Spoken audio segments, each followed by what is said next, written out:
Hey guys, welcome to Devbhoomi career point. तो देखिए, Uttarakhand GK test part 72 है। लेकिन 72 भाग को देखने से पहले प्रीवियस पार्ट में एक क्वेश्चन में थोड़ा मिस्टेक थी, उसको करेक्ट करते हैं, तब जाके आज की सीरीज को देखेंगे दोस्तों। ठीक है। तो भाग 71 में एक क्वेश्चन था, चितई के गोलू देवता किस कत्यूरी राजा के पुत्र थे। ठीक है। तो इसमें थोड़ा मिस्टेक हो गई थी दोस्तों बताने में।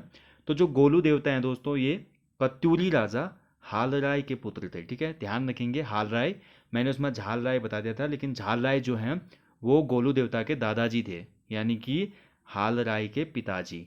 ठीक है। तो आपको ये याद रखना है, इसको आप करेक्ट कर लीजिएगा दोस्तों। ठीक है, त्रुटि के लिए खेद है। अगर देखिए आपके कमेंट से काफ़ी पता चल जाता है कि किस क्वेश्चन में यहाँ पे त्रुटि हुई है। कभी कभी देखिए मिस्टेक हो जाती है, ह्यूमन का नेचर होता है मिस्टेक करना। तो आप लोगों का ऐसे ही करेक्शन मैं करवा दूंगा नेक्स्ट टाइम से, ताकि एग्ज़ाम में कोई भी गलती होने की आशंका ना रहे। ठीक है। तो जो चितई के गोलू देवता हैं अल्मोड़ा में, ये कतूरी राजा हालराय के पुत्र थे। और हालराय जो थे वो झालराय के पुत्र थे। ठीक है। यानी कि सीरीज में चल रहा है झालराय के पुत्र हालराय, हालराय से गोलू देवता। तो आपको अब ये क्लियर हो गया होगा। ठीक है। इसके साथ साथ देखिए, उत्तराखंड इतिहास ऑनलाइन कोर्स दोस्तों जुड़ने की लास्ट डेट है इसमें 24 जुलाई। ठीक है। काफ़ी लोग, 100 से अधिक लोग इसमें जुड़ चुके हैं। और इसमें जो कोर्स मैं कंप्लीट करवाऊंगा वो उत्तराखंड इतिहास का होगा। उत्तराखंड ग्रुप सी के सभी एग्जाम्स और साथ ही यूकेपीएससी प्रारंभिक परीक्षा के लिए महत्वपूर्ण है दोस्तों। ठीक है। कौन कौन से टॉपिक इसमें कवर करवाए जाएंगे थोड़ा आप देख लीजिए। उत्तराखंड जो हमारे काफ़ी लोग सोच रहे हैं कि पूरा उत्तराखंड कवर होगा इसमें, या आप हिंदी भी कवर होगी, GK UK triple S C पूरा कवर होगा, ऐसा नहीं है। विषय सूची आप देख सकते हैं। ठीक है। तो इसमें आप देखेंगे यहाँ पे जो दिए गए हैं 14 टॉपिक ये मिलेंगे आपको। इसके साथ साथ उत्तराखंड स्टैटिक जीके, जो कि यूके ट्रिपल एस सी में जहाँ से क्वेश्चन ज़्यादा बनते हैं, वो स्टैटिक जीके के टॉपिक आपको इसमें दिए जाएंगे। 3 से 3 माह तक का ये लगभग कोर्स रहेगा। ठीक है। बाकी इसमें पूरा शेड्यूल क्या है, आप वीडियो को देखिएगा, चैनल पे वीडियो है ऑनलाइन कोर्स के संबंध में, आपको समझ में आ जाएगा। ठीक है। तो 24 जुलाई लास्ट डेट है दोस्तों। काफ़ी लोग जुड़ चुके हैं। अगर आप इंटरेस्टेड हैं तो आप जुड़ सकते हैं, नहीं तो आप हमारी फ्री वीडियोस देख सकते हैं, उनसे भी तैयारी हो सकती है। ऐसा नहीं कि इसमें कुछ ज़्यादा ही स्पेशल होगा। हाँ, कुछ ऐसे टॉपिक हैं जो अभी तक यूट्यूब पे नहीं दिए मैंने, वो इसमें होंगे। और मे भी हो सकता है इन फ्यूचर वो टॉपिक आपको यूट्यूब में भी फ्री में मिल जाए। तो जो लोग अफोर्ड कर सकते हैं केवल वही इसके लिए आगे आए। ठीक है। बाकी लोग चैनल पे पढ़ते रहे, वहाँ पे भी काफ़ी सारा कंटेंट है फ्री में और बहुत अच्छा। ठीक है। तो चलिए आज देखेंगे आप उत्तराखंड जीके टेस्ट पार्ट 72। तो पहला क्वेश्चन है पार्ट 72 का, हिमालयन फोकलोर पुस्तक के लेखक कौन है। ठीक है। तो हिमालयन फोकलोर किसकी पुस्तक है ये, कई बार पूछा गया है, प्रीवियस एग्जाम का क्वेश्चन है। ठीक है। तो हिमालयन फोकलोर के जो राइटर हैं वो हैं सायरमन ओकले और तारादत्त गैरोला जी। ठीक है। यहाँ पे ऑप्शन सी होगा, ये गौरीला हो गया, थोड़ा इसको सही कर लें, ये होगा तारादत्त गैरोला जी। इन दोनों की बुक है दोस्तों ये। ठीक है। सायरमन ओकले और हमारे तारादत्त गैरोला जी, और ये पुस्तक का नाम है हिमालयन फोकलोर। ओके। चलिए बढ़ते अगले क्वेश्चन की तरफ। राजूला मालूशाही संबंधित है। तो राजूला मालूशाही क्या है उत्तराखंड में, बहुत से लोगों ने पढ़ा होगा इनके बारे में, बहुत से लोगों ने वीडियो भी देखा होगा। वीडियो दिया था मैंने जहाँ पे पूरी गाथा बताई थी हमने। ठीक है। तो राजूला मालूशाही देखा जाए तो खासकर कुमाऊं प्रांत में मशहूर एक प्रेम गाथा है, यानी कि ऑप्शन बी सही हो जाएगा इसमें। ठीक है। उत्तराखंड की एक अमर प्रेम कथा है, तो इसको आप ज़रूर देखिएगा। मैंने इंटरेस्टिंग फैक्ट वाली हमारी प्लेलिस्ट बनी है, वहाँ पे ये टॉपिक दिया हुआ है, राजूला मालूशाही की प्रेम कथा क्या थी, क्या क्या होता है इसमें। और एक हिसाब से देखा जाए तो बहुत ही ट्रेजेडी वाली एक बोल सकते हैं लव स्टोरी है ये। ठीक है। चलिए बढ़ते हैं अगले क्वेश्चन की तरफ। अगला देखिए, निम्न में से किस व्यक्ति को ब्रिटिशर्स ने राजनीतिक जानवर की संज्ञा दी थी। तो देखिए, आप हमारा उत्तराखंड जी के वन लाइनर वाला टॉपिक फॉलो करते हैं, जिसके पार्ट 124 हो गए हैं, तो आपको निश्चित ये क्वेश्चन आएगा। ठीक है। जल्दी ही दोस्तों देखिए आपके बीच आने वाले है उत्तराखंड जी के वन लाइनर पार्ट 3 ई बुक। दो तो मिल चुके हैं पहले आपको, हजार हजार वाले। अभी 1000 क्वेश्चनों की तीसरी ई बुक आपको जल्दी ही देखने को मिलेगी। ठीक है। तो 124 भाग अगर देखें, वहाँ पे मैंने बताया था ब्रिटिश लोग बोलते थे बद्रीदत्त पांडे जी को राजनीतिक जानवर, यानी कि पॉलिटिकल एनिमल। ठीक है। तो ऑप्शन बी सही आंसर है। क्यों बोलते थे, क्योंकि देखिए अंग्रेज़ों के प्रति, उनके शासन के प्रति काफ़ी उग्र विचार थे बद्रीदत्त पांडे जी के, बिल्कुल डरते नहीं थे उनसे, इसलिए ऐसा बोलते थे ब्रिटिशर्स उनको नीचा दिखाने के लिए। ठीक है। अगला है देखिए, प्रसिद्ध उत्तरायणी मेला किस माह में आयोजित किया जाता है। ठीक है। तो उत्तरायणी मेला सबसे पहले तो आपको पता होना चाहिए, इसका जो मशहूर प्लेस है जहाँ पे आयोजित होता है बागेश्वर में होता है। कौन सी नदियों के तट पर लगता है, क्वेश्चन बन सकता है। तो सरयू गोमती के तट पर लगता है उत्तरायणी मेला। ठीक है। मकर संक्रांति को होता है। और बात की जाए यहाँ पे माह की, माह पूछा गया है, वो भी इंग्लिश माह तो ये हो जाएगा जनवरी, ठीक है। तो जनवरी के माह में ही तो आता है मकर संक्रांति, ठीक है, जहाँ से उत्तरायण का शुरू हो जाता है, ठीक है, प्रारंभ होता है। देखिए दो भागों में बांटा गया है ना पृथ्वी की टाइमिंग को। एक होता है दक्षिणायन, ठीक है, जिनमें से 6 माह दक्षिणायन होते हैं, और फिर उत्तरायण हो जाता है, ठीक है। तो मकर संक्रांति के बाद का जो समय होता है वो उत्तरायण में आ जाता है, यानी कि ग्रीष्म ऋतु या बोल सकते हैं ऊपर का जो सूर्य का जो काल है वो बढ़ने लग जाता है यहाँ से, दिन का समय, ठीक है। तो बागेश्वर में होता है उत्तरायणी मेला जनवरी माह में, ठीक है। और अगर पूछा जाए इसमें कौन सा अगर हिंदू माह आता है, तो मकर संक्रांति की मैं बात करूँ, मकर संक्रांति सिंपली यहाँ पे हो जाएगा आपका माघ माह का आरंभ हो जाता है इस दिन से, ठीक है। कौन से माह का? माघ माह का। तो ये भी याद रखें, कभी कभी ऐसे भी क्वेश्चन आ जाते हैं। अगला क्वेश्चन देखिए, बहुत यूनिक क्वेश्चन है। काष्ठकला की शिक्षा हेतु अल्मोड़ा में कारपेंट्री स्कूल की स्थापना किसने करवाई थी? तो काष्ठकला आप सभी लोग जानते होंगे, काष्ठ मतलब होता है लकड़ी की कला, लकड़ी के जो इंस्ट्रूमेंट बनते हैं, लकड़ी के जो भी सजावट वाले सामान बनते हैं, या जो भी डेली नीड्स की चीज़ें बनती है, टोकरी हो गई और अन्य चीज़ें हो गई, तो इसकी शिक्षा के लिए अल्मोड़ा में एक व्यक्ति ने कारपेंटरी स्कूल की स्थापना की थी, और इसका नाम था विक्टर मोहन जोशी, ठीक है। ऑप्शन सी इसका सही आंसर है, विक्टर मोहन जोशी ने की थी इस स्कूल की स्थापना। महत्वपूर्ण है, याद रखिएगा। निम्न में से किस जनपद में सिखों का पवित्र स्थल रीठा मीठा साहिब स्थित है? ठीक है, तो रीठा साहिब या मीठा साहिब बोला जाता है इसको, और इसकी लोकेशन है चंपावत जनपद में। ऑप्शन बी इसका सही आंसर है। कभी कभी हेमकुंड साहिब पूछ लेता है, तो हेमकुंड साहिब भी सिखों का पवित्र स्थल है, जिसकी लोकेशन चमोली में है, ठीक है। और मीठा रीठा साहिब कहाँ पे है? चंपावत में। दोनों में चौ चौ आ रहा है, आपको कनेक्ट करना है, लेकिन कन्फ्यूज नहीं हो रहा है, होना है उसमें एग्जाम में। अगला देखिए, उत्तराखंड में स्वर्ग रोहिणी क्या है? लास्ट टाइम मैं बीपीडीओ का एक पेपर देख रहा था दोस्तों, 2018 वाला। बीपीडीओ के पेपर में एक क्वेश्चन बना था कि उत्तराखंड में जुआरी क्या है? जुआरी, ठीक है। एक फसल का नाम है, एक नदी का नाम है, एक चोटी का नाम है, तो ऐसे क्वेश्चन बना था। तो ऐसे ही यूके ट्रिपल ऐसे किसी भी फैक्ट पे क्वेश्चन बना सकता है, किसी मतलब बहुत से लोग ये सोचते हैं, जैसे मैंने कल एक क्वेश्चन पूछा था कम्युनिटी टैब में कि गढ़वाली पत्र का रजिस्ट्रेशन नंबर क्या था। काफ़ी लोगों का कहना था कि अब बद्रीदत्त पांडे जी के क्लोथ्स वगैरह का भी पूछा जाएगा। लेकिन दोस्तों अनएक्सपेक्टेड क्वेश्चन आपको देखने को मिलेंगे। नए लोग जो भी हैं, जो सिलेबस के अकॉर्डिंग पढ़ाई कर रहे हैं, रात दिन एक कर रहे हैं, उनको अभी नेक्स्ट एग्जाम में पता चलेगा कि किस तरह के क्वेश्चन यूके ट्रिपल एस से प्रेजेंट करता है, ठीक है। ऐसे क्वेश्चन प्रेजेंट किए जाते हैं वहाँ पे जिनका सिलेबस से दूर दूर तक लेना देना नहीं होता है। हालांकि वो बुक्स में से ही होते हैं, लेकिन ऐसे होते हैं जो बिल्कुल साइड में जो रखी हुई चीज़ें होती हैं, वहाँ से पकड़ के क्वेश्चन आ जाते हैं, ठीक है। तो स्वर्ग रोहिणी की मैं बात करूँ तो देखिए, ये स्वर्ग रोहिणी पर्वत है एक उत्तराखंड में, यानी कि शिखर हो जाएगा ऑप्शन बी, ठीक है। और इसका नाम स्वर्ग रोहिणी कहा जाता है क्योंकि ऐसा माना जाता है यहीं से होकर पांडव क्या स्वर्ग को गए थे, ठीक है। तो स्वर्ग रोहिणी पर्वत है हमारे उत्तराखंड में एक, ठीक है। लोकेशन बताइए चले कमेंट बॉक्स में, कई बार डिस्कस हुआ है ये। गढ़वाल राइफल्स की स्थापना कब हुई थी? कुमाऊं रेजिमेंट, गढ़वाल राइफल्स, बंगाल सैपियस, इन सभी के बारे में सेपरेट मैंने टॉपिक दिया हुआ है, यूट्यूब पर देख सकते हैं आप लोग, ठीक है। तो गढ़वाल राइफल्स की स्थापना हुई थी वर्ष 1887 में, यानी कि ऑप्शन सी इसका सही आंसर है, 1887 में, ठीक है। और कभी कभी क्वेश्चन बनता है कि गढ़वाल राइफल्स की स्थापना कहाँ पर हुई थी, तो सबसे पहले इसकी स्थापना अल्मोड़ा में हुई थी। यहाँ पे धोखा खा जाएंगे नहीं तो आप, बहुत से स्टूडेंट ध्यान रखिएगा, ठीक है। अल्मोड़ा में स्थापना होती है गढ़वाल राइफल्स की। उसके बाद नवंबर 1887 में गढ़वाल राइफल्स को स्थानांतरित किया जाता है कालों का डांडा, यानी कि लैंस डाउन में, ठीक है। कालों का डांडा पुराना नाम था ना लैंस डाउन का, आपको पता होना चाहिए, ओके। चलिए बढ़ते अगले क्वेश्चन की तरफ। प्राचीन साहित्य में कुमाऊं के लिए निम्न शब्दों में से किस एक का प्रयोग किया गया था? ठीक है, तो बताइए कुमाऊं के लिए इनमें से किसका उपयोग किया गया था? तो बहुत ही सिंपल क्वेश्चन है और बहुत बार पूछा गया है, ठीक है। तो प्राचीन साहित्य यहाँ पे पूछा जा रहा है, ध्यान रखेंगे, ठीक है। तो इसका राइट आंसर हो जाएगा ऑप्शन डी, देवभूमि, ठीक है। तो प्राचीन साहित्य में कुमाऊं के लिए देवभूमि शब्द प्रयुक्त हुआ है, ठीक है। और बाकी देखिए, आपको सभी चीज़ें पता होनी चाहिए, स्कंद पुराण में क्या कहा गया है, बौद्ध ग्रंथों में क्या कहा गया है, बहुत बार क्वेश्चन बनते हैं यहाँ से।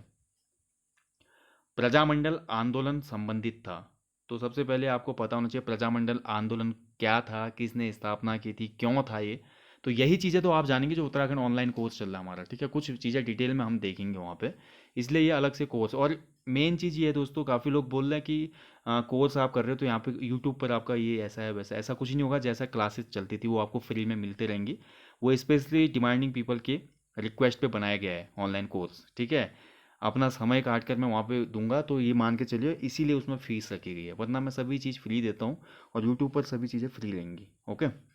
तो प्रजामंडल आंदोलन की बात करूँ तो इसका संबंध है टिहरी गढ़वाल से, ठीक है। टिहरी रियासत के लिए था, ये रियासत को मिटाना चाहते थे, ठीक है लोग, और बोलना चाह वो उस समय जो कानून चल रहा था पूरे संयुक्त प्रांत में, उसी को अडॉप्ट करवाया जाए वहाँ पे, ऐसी लोगों की मांग थी। यानी कि टिहरी जो राजतंत्र था ठीक है।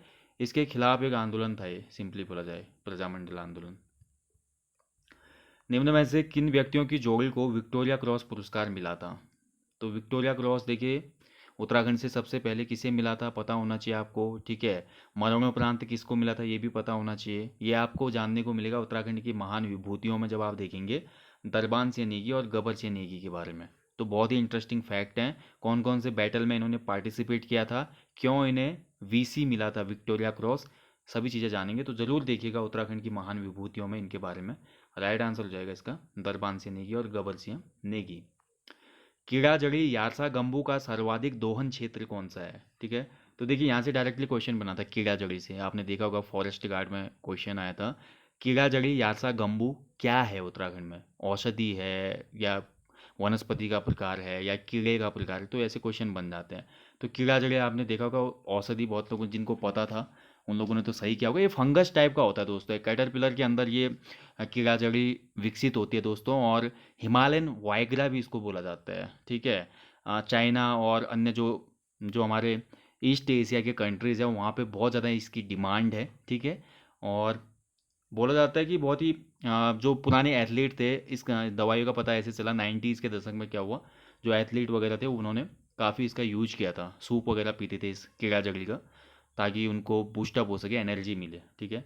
आज देखिए हिमालय क्षेत्रों में काफ़ी इसका दोहन हो रहा है। और IUCN ने अभी हाल में एक करंट अफेयर की न्यूज़ थी, जो कि मैं अभी अगस्त में आपको करंट अफेयर्स दूंगा उत्तराखंड के, वहाँ पे बताऊंगा। IUCN आपको पता ही होगा, IUCN ने इसको कहीं ना कहीं संकटग्रस्त प्रजातियों में शामिल कर दिया अब, यानी कि इसका अपार दोहन होने की वजह से अभी बहुत कम देखने को मिला है हिमालयी क्षेत्रों में, ठीक है। और सबसे ज़्यादा यासा गंबू का दोहन होता है पिथौरागढ़ और चमोली जनपद में। कहाँ पे? पिथौरागढ़ और चमोली जनपद में, ठीक है। इस पर डिटेल एक वीडियो दूंगा मैं, यारसा गंबू कीड़ा जड़ी, बहुत इंटरेस्टिंग होगा और आपको काफ़ी चीज़ें पता चलेंगी। चलिए बढ़ते अगले क्वेश्चन की तरफ। खिचड़ी नृत्य का संबंध निम्न में से किस जनजाति से है? ठीक है, तो कौन सी जनजाति दी गई विकल्पों में जो खिचड़ी नृत्य करती है? एंड द राइट आंसर जो ऑप्शन है थारू जनजाति, ठीक है। तो थारू किससे संबंधित है? खिचड़ी डांस। 2019 की वन रिपोर्ट के आधार पर किस जनपद में सर्वाधिक वन क्षेत्र की वृद्धि हुई है? तो 2019 की वन रिपोर्ट मैंने आपको दे दी थी फॉरेस्ट गार्ड एग्जाम से पहले। वहाँ पे मैंने आपको बताया था कि उत्तराखंड के वन क्षेत्रफल में वृद्धि हुई है, ठीक है। और सर्वाधिक वृद्धि जो हुई है क्षेत्रफल में वो देहरादून जनपद में हुई है, यानी कि ऑप्शन डी इसका सही आंसर है, ठीक है। यानी कि 2017 से लेकर 2019 के बीच में सर्वाधिक वन क्षेत्रफल में वृद्धि वाला जनपद है देहरादून, ठीक है। अगर पूरा वन क्षेत्रफल से पूछा जाता है कि टॉप जनपद कौन है, फिर तो पौड़ी गढ़वाल आंसर होगा। लेकिन यहाँ पे वृद्धि के आधार पर पूछा जा रहा है विगत 2 सालों में, तो ये देहरादून है। ओके, चलिए बढ़ते हैं अगले क्वेश्चन की तरफ। निम्न उत्तराखंडियों में से किसने 1955 से 1961 के मध्य भारत में गृह मंत्री के रूप में काम किया था? तो बताइए कौन रहा इनमें से उत्तराखंड का व्यक्ति जो होम मिनिस्टर रहा 1955 टू 1961 तक? No doubt the right answer is option A Pandit Govind Vallabh Pant, ठीक है। भारत रत्न भी दिया गया दोस्तों इन्हें, ठीक है। हालांकि देखिए मैंने अभी एक क्वेश्चन पूछा था आपसे कम्युनिटी टैब में, उत्तराखंड में पृथक उत्तराखंड राज्य के लिए किस व्यक्ति ने समर्थन नहीं दिया था कभी भी? तो ये पंडित गोविंद वल्लभ पंत ही थे। वो जानते थे उत्तराखंड की जो भौगोलिक विषमताएं थी, उत्तराखंड में रोजगार की जो कमियां थी उसमें, ठीक है, संसाधनों की कमी थी। अगर पृथक राज्य बनाया जाएगा तो उत्तराखंड के लोगों को लाभ नहीं मिलेगा, ऐसा उनका अपना स्टेटमेंट था। इसलिए वो इस पक्ष में नहीं थे कि उत्तराखंड अलग राज्य बनाया जाए, ठीक है। लेकिन बहुत से लोग बोलते हैं कि कांग्रेस के प्रति घनिष्ठता थी इनकी और सत्ता के कारण भी कुछ ऐसा रहा, ठीक है। तो कंट्रोवर्सी हर किसी लीडर के साथ जुड़ी हुई है, लेकिन जो तात्कालिक रीज़न है वो यही है, ठीक है, इसलिए नहीं चाहते थे। तो ऑप्शन नहीं हो जाएगा इसका answer. Himalayan hospital institute Jolly Grant के संस्थापक कौन थे? HIST की यहाँ पे बात हो रही है, ठीक है, HIST। तो हिमालयन हॉस्पिटल इंस्टीट्यूट जो कि जॉलीग्रांट में है, ठीक है, जॉलीग्रांट ऋषिकेश मार्ग, देहरादून ऋषिकेश मार्ग में पड़ता है जॉलीग्रांट, जहाँ पे उत्तराखंड का या बोल सकते हैं देहरादून जनपद का एयरपोर्ट भी है, ठीक है। तो इसकी स्थापना करने वाले व्यक्ति थे स्वामी राम, यानी कि ऑप्शन बी इसका सही आंसर है, ठीक है। चलिए क्वेश्चन का आप कमेंट बॉक्स में आंसर देंगे, HIST की स्थापना कब हुई थी, ठीक है, बताइएगा ज़रूर। उत्तराखंड में चिपको आंदोलन की प्रेरणा कौन थी? तो ये तो बहुत सिंपल क्वेश्चन है, उत्तराखंड में चिपको आंदोलन, no doubt option C right answer है, गौरा देवी। गौरा देवी के बारे में अगर संपूर्ण जानकारी चाहिए तो आप देखिएगा उत्तराखंड की महान विभूतियाँ वहाँ पे दिया है। इनके पति का नाम क्या था, कहाँ पे इनका विवाह हुआ, जन्म कहाँ पे हुआ, किस गाँव में ये शादी करके गई, क्योंकि UP SSC में क्वेश्चन बन जाते हैं कभी कभी। फेमस पर्सनैलिटी से तो कुछ भी पूछ लेता है वो, जैसे श्रीदेव सुमन की पत्नी का नाम पूछ लिया गया था लास्ट टाइम, मोलाराम का पेशा पूछ लिया गया था, जुआरी क्या है जैसे मैं क्वेश्चन बोल रहा हूँ ये पूछा गया था, ठीक है। मोछंग किससे बजाया जाता है, ऐसे क्वेश्चन बन जाते हैं। देखिए अब ये नहीं पूछा जा रहा कि मोछंग की उपयोगिता क्या है उत्तराखंड के समाज में, और मोछंग का बनावट क्या है, किस प्रकार का वाद्य यंत्र है, सिंपली ये पूछा जा रहा है मोछंग किससे बजाया जाता है, नाक से, कान से, मुंह से, हाथ से, पैर से। ऐसे क्वेश्चन यूके ट्रिपल एससी में बनते हैं, यानी कि आप मान के चलिए 40 क्वेश्चन जो यूके ट्रिपल एससी के होते हैं दोस्तों उत्तराखंड जीके के, 30 क्वेश्चन आपको सिलेबस मिल जाएंगे, लेकिन 10 क्वेश्चन आउट ऑफ सिलेबस होंगे। ऐसे क्वेश्चन होंगे सिलेबस के अंदर से ही निकल कर क्वेश्चन को ऐसा पेंच फंसाया होगा कि आपको बहुत ज़्यादा दिमाग घुमाना पड़ेगा, या तो आप गलत कर देंगे या आप स्किप करके आएंगे ऐसे क्वेश्चन को। अब इस चीज़ का हल कैसे हो सकता है, इसका हल ऐसे ही हो सकता है कि आप ज़्यादा से ज़्यादा यही टेस्ट सीरीज फॉलो करें, कम्युनिटी टैब में क्वेश्चनों का आंसर देने की कोशिश करें, और ज़्यादा से ज़्यादा रिवीजन पर फोकस करें, यही एक सॉल्यूशन है। चलिए बढ़ते हैं अगले क्वेश्चन की तरफ। कत्यूरी एवं चंद के समय में मंदिरों को प्रदत्त भूमि को क्या कहा जाता था, ठीक है। तो कत्यूरी शासन काल में और चंद शासन काल में जो मंदिरों को भूमि दी जाती थी दान में, जिसका रेवेन्यू का उपयोग मंदिर के लिए ही होता था दोस्तों, इस प्रकार की भूमि को विष्णुप्रीत कहा जाता था, ठीक है। यानी कि ऑप्शन ही सही आंसर है, विष्णुप्रीत। फिर उसके बाद जैसे गोरखा आते हैं दोस्तों, गोरखा, तो गोरखा शासन काल में मंदिरों को दी जाने वाली भूमि को कहा गया था गूंठ, ठीक है। ये भी याद रखें, ये बहुत महत्वपूर्ण है। गोरखा काल में गूंठ, और जबकि कत्यूरी चंद काल में विष्णुप्रीत। अगला देखिए और क्वेश्चन आ गया, सतोपंथ क्या है उत्तराखंड में, ठीक है। देखिए ऐसे क्वेश्चन बनते हैं, आपको लग रहा होगा कि क्वेश्चन क्या है, कभी कभी मन में आता है। बहुत से ब्रिलियंट यहाँ पे स्टूडेंट हैं, ये मैं एक एजुकेटर हूँ, इसका मतलब ये थोड़ी है कि मुझे पूरे उत्तराखंड का पूरा ज्ञान होगा, ठीक है। मेरे से भी जीनियस यहाँ पे और ब्रिलियंट एक्स्ट्रा ऑर्डिनरी स्टूडेंट यहाँ पे हो सकता है चैनल पे पढ़ाई कर रहे हैं, कभी कभी उनके मन में यह आता होगा कि क्या ऐसा क्वेश्चन आएगा। लेकिन यकीन कीजिए, जब आप उत्तर प्रीवियस 2-3 साल के क्वेश्चन देखिए ना, जो क्वेश्चन पेपर हुए हैं उनको आप देखिए तो आपको समझ में आएगा क्यों मैं बोलता हूँ। तो सतोपंथ उत्तराखंड में दोस्तों एक ग्लेशियर है, क्या है, ग्लेशियर, ठीक है। और ग्लेशियर को ही क्या बोला जाता है, हिमानी। ऑप्शन सी हो जाएगा इसका आंसर, हिमानी। चलिए बढ़ते हैं, लास्ट क्वेश्चन है, मसूरी एक्सचेंज समाचार पत्र कब प्रकाशित हुआ था, ठीक है। तो मसूरी एक्सचेंज समाचार पत्र, ठीक है, ये भी महत्वपूर्ण है दोस्तों। तो देखिए अभी हम जब पढ़ेंगे उत्तराखंड ऑनलाइन कोर्स, वहाँ पे उत्तराखंड में पत्रकारिता का इतिहास आएगा, पहला चरण, दूसरा चरण, तीसरा चरण, क्या इनका प्रभाव भी रहा। पहले चरण में ही आता है मसूरी एक्सचेंज, ठीक है। इसका प्रकाशन किसने किया था ये साफ साफ पता नहीं चल पाया, लेकिन इसका जो प्रकाशन वर्ष था 1870 के आसपास था, यानी कि ऑप्शन ए इसका सही आंसर हो जाएगा। बट अनफॉर्चुनेटली क्या हुआ, थोड़े दिन चलने के बाद ये पत्र बंद हो गया दोस्तों, ठीक है।